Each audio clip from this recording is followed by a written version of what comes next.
3분의 1 이상?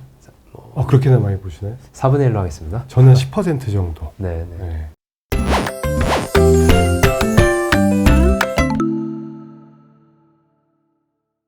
진찰이 필요한 경우에 프라이빗한 작은 방으로 안내를 드려서 그 양해를 구하고 환부나 이런 부분이 이제 여쭤보게 되는데요.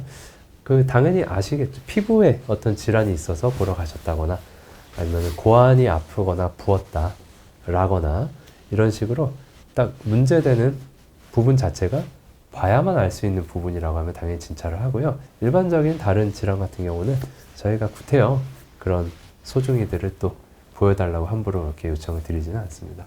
전체 남자 환자분들 중에 바지를 내려서 검진을 하게 되는 분들은 한 3분의 1 이상? 그렇게나 많이 보시나요? 4분의 1로 하겠습니다. 저는 10% 정도. 네네. 네. 그러니까 그쪽 부위에 문제가 있는 분들은 이제 보여주십사 요청을 드리고 뭐 그렇지 않다면은 굳이 아래쪽을 내릴 이유는 사실 없죠. 그럼요.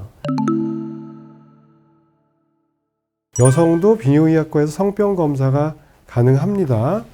다만 온전하게 다 알 수가 없습니다. 그래서 그 방광염과 질염이 같이 오신다는 분들 이런 경우에는 그냥 소변하고 그 스왑 PCR 같은 거를 비뇨의학과에서 같이 가능하시고 네. 이를테면 가장 저희 쪽에 흔하게 방문하는 여성분들은 급성 방광염 같은 혹은 요로결석 같은 질환으로 많이 오시는데 그런 분들은 저희가 내진을 반드시 요하지는 않습니다만 가끔 이제 질염에서 파생되어 있으시거나 아니면은 여성분도 외음부에 뭐 예를 들면 헤르페스가 되었든 사마이가 되었든 이런저런 증상이 있으시거나 요실금 같은 것이 심하거나 뭐 자궁 탈출이라든가 이런 외부 장기에 문제가 있는 경우에는 저희도 당연히 검진을 할 수 있고 내진을 하기도 합니다만 저는 개인적으로는 그런 케이스가 많이는 없는 것 같습니다. 저는 10년 동안 여성분들을 하이 탈의를 해서 본 적이 진찰복 쪽으로는 없는 것 같아요. 한 번도. 뭐 폴리를 넣는다거나 이런 거 있으셔도 폴리하고 네. 방광 내시경 볼 때는 어쩔 수 없이 그렇죠. 보죠. 혈류가 나오니까 그건 내시경을 들여다 봐야 되니까 요도 입구로 이게 들어가야 되니까 그 수술방에서 보지만 네. 그 외에는 약간 산부인과 자세를 통해서 내진을 했다. 네. 헤르페스도 안 봐야죠. 곤지름도 안 봅니다. 네네네네. 왜냐하면은 곤지름이나 헤르페스 같은 걸 보려면은 그 자궁 경부까지 진찰이 가능한 수준이어야 되는데 그렇죠. 결국은 그것까지 저희가 하는 게 그거를 좋죠. 배운 적이 없어요, 제대로. 음.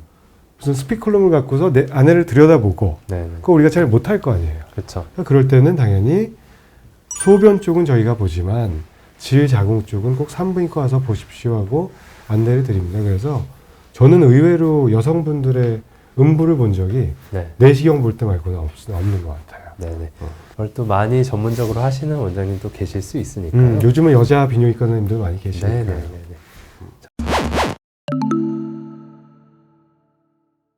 뭐 검사별로 보험이 되는 경우도 있고 안 되는 경우도 있죠. 네, 질환에 따라서도 될 수도 있고 안 될 수도 있고. 요즘은 초음파 같은 건 거의 다 보험이 적용이 되죠. 네네네. 비뇨기의 초음파의 경우는 보험 적용이 대부분 되고 뭐 성병 검진 같은 걸 이거에 대해서 문의하시는 분들이 많은데 네네. 뭐 증상이 있어서 오시는 경우에는 보험을 적용시킬 수 있는 경우가 대부분이고 네. 그 다음에 어떤 파트너가 감염이 돼 있다거나 그렇죠. 이런 게 확실할 때도 네. 보험 진료가 됩니다. 그 다음에 이 중에는 비급여라고 하는 항목이 있기 때문에 뭐 PCR 검사라도 해도 균수가 늘어나면 좀 비싸지는 경우도 있고 네, 네. 근데 이게 그 병원마다 방침, 재량에 따라서 좀 그 가격 차이가 있는 부분이 비급여 항목 때문에 그럴 거예요.